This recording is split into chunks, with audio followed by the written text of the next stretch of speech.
Hello everyone, मैं doctor Tanuja कुमारी आप सभी का स्वागत अपने यूट्यूब चैनल में करती हूँ।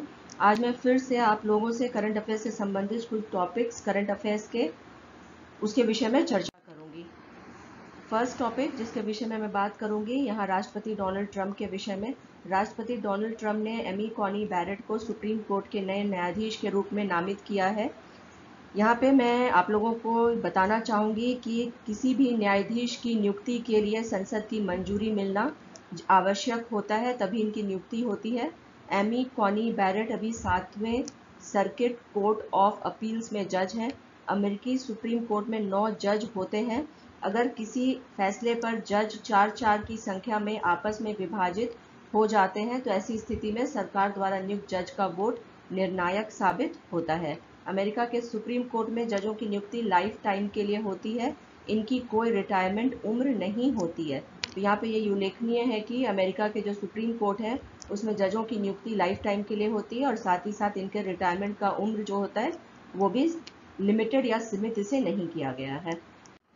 नेक्स्ट यहाँ पे चर्चा करूंगी उत्तर प्रदेश सरकार के विषय में।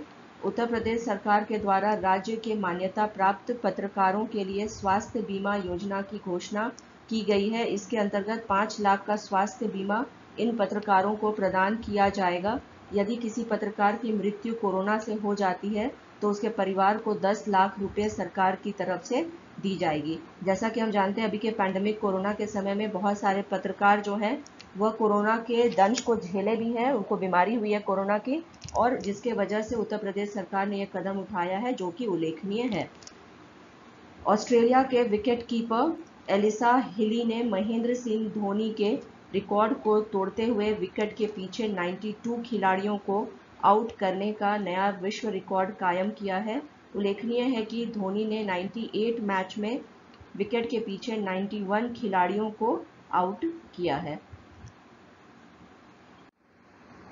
नेक्स्ट यहाँ पे आप लोगों से बात करूंगी मारुति सुजुकी के विषय में। मारुति सुजुकी के द्वारा कार सदस्यता कार्यक्रम को लॉन्च किया गया है। नेक्स्ट यहाँ पे बात करूंगी कि मौशिक है क्या। आईटी मद्रास के शोधकर्ताओं के द्वारा स्वदेशी माइक्रो प्रोसेसर विकसित किया गया है जिसका नाम मौशिक रखा गया है। नेक्स्ट यहाँ पे चर्चा करूंगी आमिर खान के विषय में। भारत के प्रसिद्ध बॉलीवुड अभिनेता आमिर खान को सिएट कंपनी के द्वारा अपना ब्रांड एम्बेसडर नियुक्त किया गया है। नेक्स्ट यहाँ पे बात करना चाहूँगी भारत का पहला कोस्ट गार्ड अकादमी मंगलुरु में स्थापित किया गया है। ये फर्स्ट कोस्ट गार्ड अकादमी है जो मंगलुरु में स्थापित हुई है भारत में।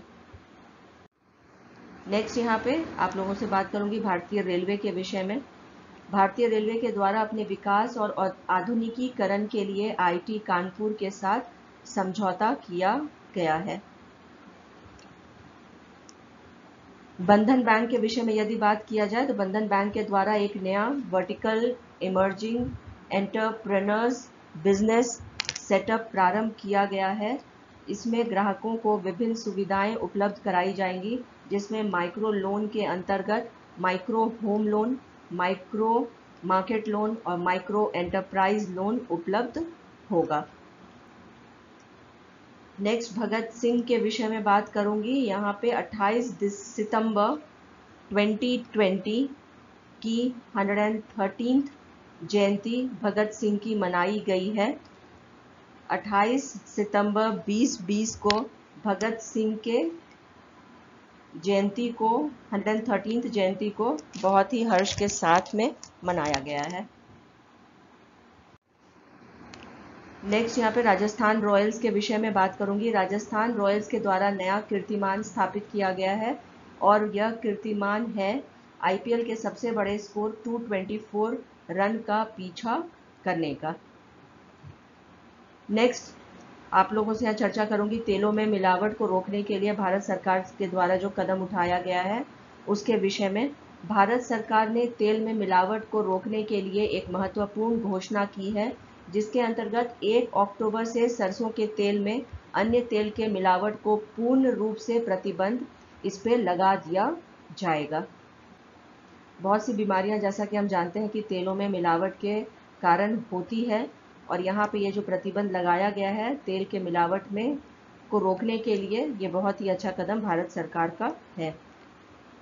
नेक्स्ट यहाँ पर आप लोगों से बात करूंगी जम्मू कश्मीर के विषय में। भारत के राष्ट्रपति के द्वारा जम्मू कश्मीर के भाषा विधेयक को मंजूरी देकर हिंदी को वहां की आधिकारिक भाषा बनाने की मंजूरी दी गई है। नेक्स्ट यहाँ पे आप लोगों से चर्चा करूंगी फुटबॉल महासंघ के विषय में। अखिल भारतीय फुटबॉल महासंघ के द्वारा 2020 के लिए 2 श्रेष्ठ फुटबॉल खिलाड़ियों का चयन किया गया है, जिसमें गोलकीपर गुरप्रीत सिंह संधू तथा महिला मिडफील्डर संजू हैं। नेक्स्ट यहाँ पे बात करूंगी भारत और जापान के जो संयुक्त अभ्यास है उसके विषय में। भारत और जापान नौसेना के द्वारा अरब की सागर में अभ्यास किया जा रहा है, जिस अभ्यास का नाम जिमेक्स रखा गया है। नेक्स्ट यहाँ पे चर्चा करूंगी अभी जो चुनाव आयोग के विषय में। भारत के चुनाव आयोग ने बिहार विधानसभा के चुनाव को 3 चरणों में कराने की घोषणा की है। इसमें पहला चरण 28 अक्टूबर को है, दूसरा 3 नवंबर और तीसरा 7 नवंबर को है। नेक्स्ट यहाँ पे आप लोगों से बात करूंगी प्रधानमंत्री सहज बिजली घर घर योजना के विषय में।